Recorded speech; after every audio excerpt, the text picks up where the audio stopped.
Namaste, everybody. I want to welcome Dr. Aparna Dandekar, and she's quite an authority on Bhagavad Gita, and she's going to talk about Bhagavad Gita in our next podcast.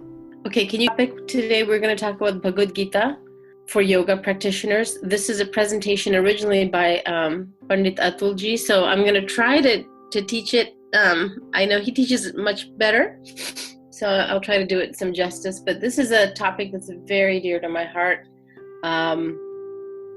So it's a joy for me to attempt to try to share it with you. I'm going to start with a prayer to Lord Ganesh. Vakratunda Mahakaya Surya Koti Samaprabha Nirvignam Kurume Deva Sarvakareshu Sarvada. Shri Krishna Arpanamastu. All right.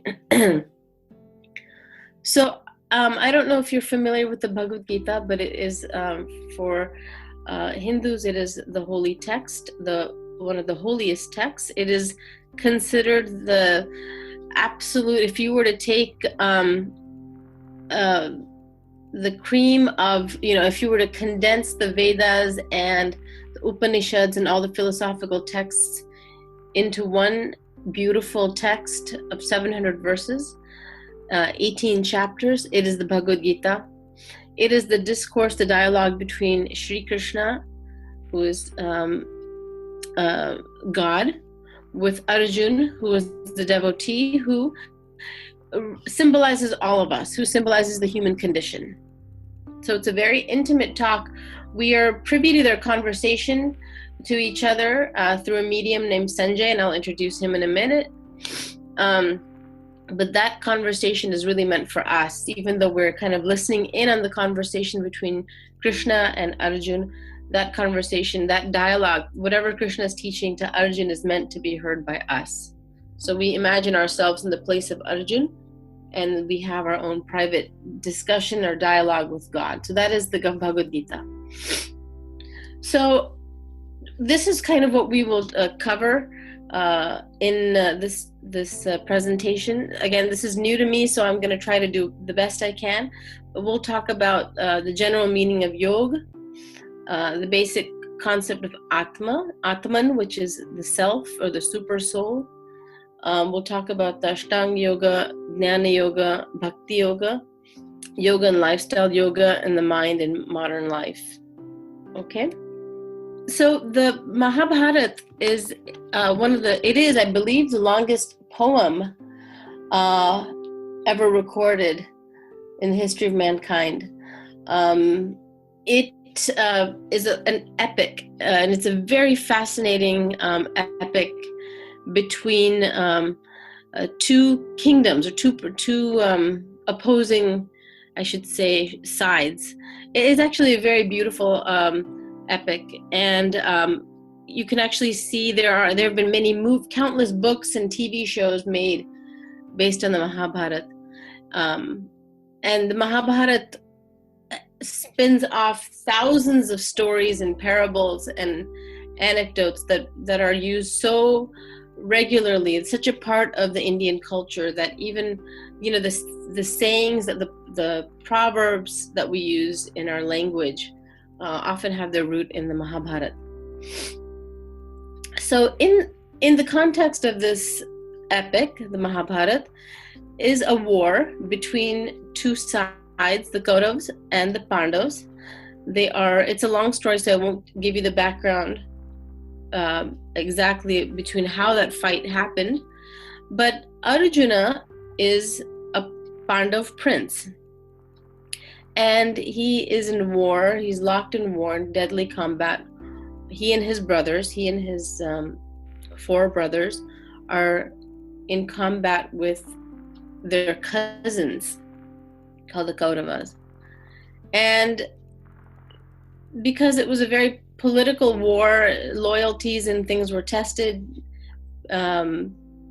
many of Arjun's loved ones and dear ones, for whatever reasons, were forced to fight. For political reasons, were forced to fight on the opposing side, the bad side. We'll just call them the bad side. So his gurus, his teachers, a lot of his brother-in-laws, all of those people even though he loved them and they loved each other, because of their allegiances to the king or past obligations they had to fulfill to the other king, they had to fight. They were forced to fight on the bad side, the Kaurav side. And so when Arjuna comes out to the battlefield on the day of the battle, he's standing there surveying across the field who's on the other side, and he can see all of his loved ones. And it's actually, if you watch the TV show, it's very touching. He's looking at them, and there's just this sadness that the both sides have. Many of the parties, some of them really, there's a vendetta between them, but genuinely a lot of men on both sides are looking at each other with sadness that, hey, I'm so sorry I have to fight on this side. It's nothing personal. I love you, but this is, and this is heart-wrenching. So Arjun's looking over the sea of army, kind of arrayed on the other side of the field, and he sees his beloved Guru Dronacharya. He sees his grand uncle Bhishma. These are all loved ones. And then when he sees that, he freaks out. Arjuna is a warrior of unparalleled might and strength. He is the best archer that India ever produced, and he was famous for archery. So you always see Arjun with a bow and arrow in his hand. So when Arjun sees the army and he sees all of his loved ones, he knew they were going to be fighting, but then when it actually comes to the day and he actually physically sees them on the other side and it dawns on him that this is real, he freaks out. He has a panic attack. He actually describes his panic and describes the physical symptoms. His hair stands on end, his bow slips from his hand, his legs feel weak, and he just slumps into the chariot. And Krishna, who is Almighty God, actually is acting as his charioteer, as his driver, so to speak. And Krishna said, okay, we're ready for war. You okay? And he turns around and here's Arjun, who's freaking out, going, I can't do this. What have I gotten myself into? What have we come to? This isn't worth it. I'm not, it's not worth fighting all of these people I love. I don't want the kingdom. I don't want the whole cause. This is stupid. And he sort of says, I don't want to do this. I will not fight. He says, I will not fight. And he puts the bow and arrow down. So basically the Bhagavad Gita is a big pep talk from Krishna about life. Sometimes in life is hard, and we panic and we say, I can't do this. I can't go to work. I can't face my boss. I can't deal with an illness. There's a lot of I can'ts that we have. And so the Bhagavad Gita, Krishna plays the role of a friend, a father, a god, a psychiatrist, a confidant, mother, father, and he, through the rest of the whole Bhagavad Gita, kind of brings Arjun to his feet and says, get up and fight. And this fight is a metaphor for life. So get up, face your fears, get up and fight, do your duty, do it correctly, but always do the right thing. And right now this fight is against this evil kingdom. Do the right thing. So, and in the Bhagavad Gita, Krishna uses various tactics. Some of them are fear-based, some of them are love-based, some of them are tough love-based, some of them are gently scolding, what kind of man are you? Be a man, get up, that sort of thing. Some of them are loving. Some of them are outright saying, well, this is foolish. So he uses all sorts of tactics to sort of wake Arjun up and get him to fight. So I know we need days to talk about the Gita, but in this context, you see Sanjay. Now, if you look at this picture, you see this blind king with a beard. He has no eyes. His name is Dasharath. He is the father of the bad side. He is the king. His sons are on the bad side, the Kaudav side. His sons are the Kaudavs. And Sanjay is his charioteer. And Dhritarashtra is sitting in his kingdom going, oh my gosh, so today's the day of the war. What's going on? I can't see it. I want to know what's going on.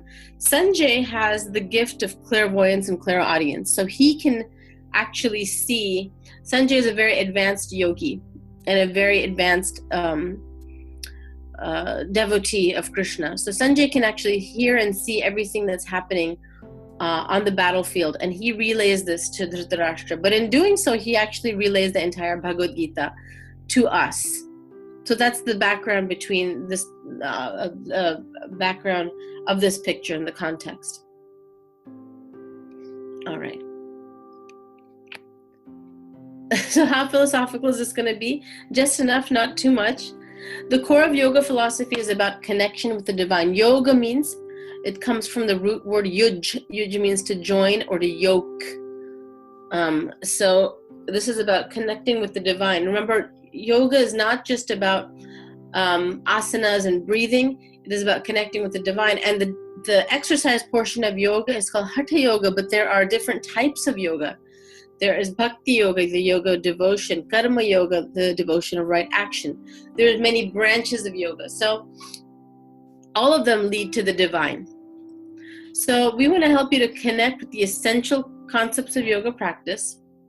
And a lot of times, many people, what they do when they study the Gita, because it's so vast, they explore a verse a day.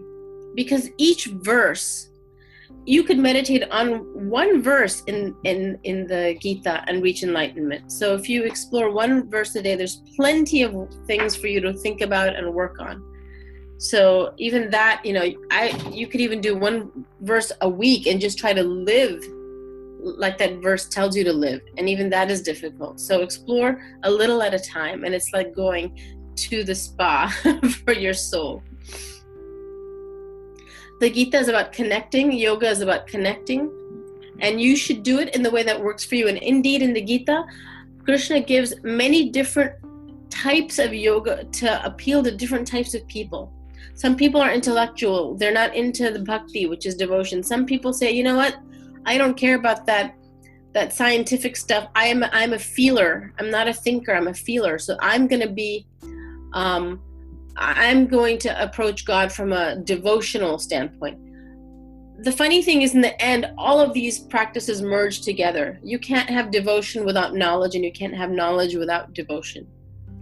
But you can start out in your own way. And when you finally reach enlightenment, when you're on that mountain peak and you look down, you can see all of the paths lead up to the mountain.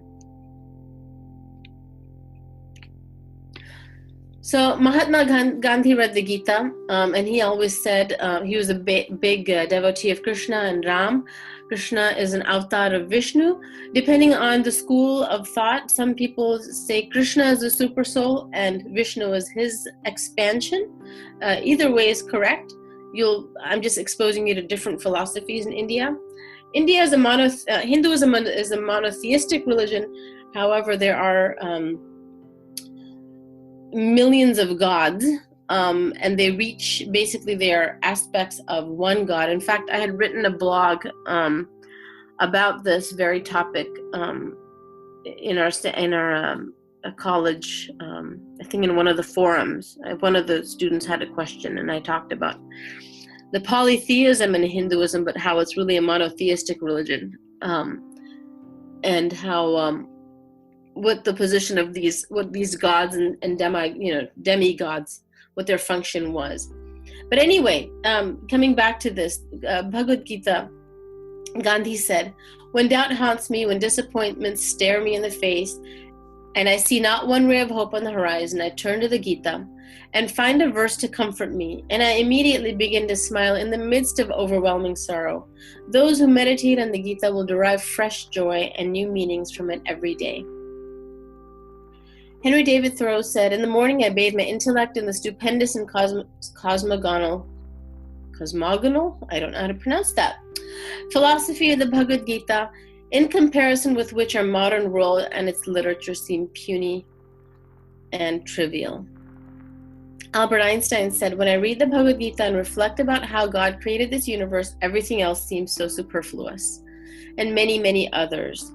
In fact, in India, when you're in court, you swear on the Bible. Here, if you are a Hindu, you put your hand on the Gita and take your oath. So these are some quotes. There's so many. These are a few famous people. So, like I said, the verbal root yuj means to connect, to engage, to yoke, as in yoking oxen to a cart. Literally engaging the mind and senses and connecting to the divine. This is the core, this is the essence of yoga practice. And there are many different forms of yoga, such as Ashtanga Yoga, Jnana Yoga, Bhakti Yoga, Karma Yoga, Hatha Yoga, Dhyana Yoga. Hatha Yoga is the exercise portion that the West is familiar with,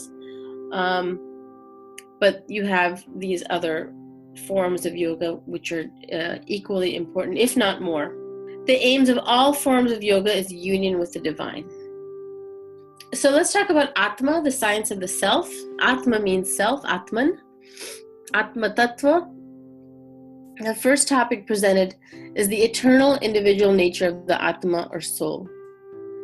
So the Atma is the witness. The Atma is that which is unharmed and resides within all of us. It is the same within all of us.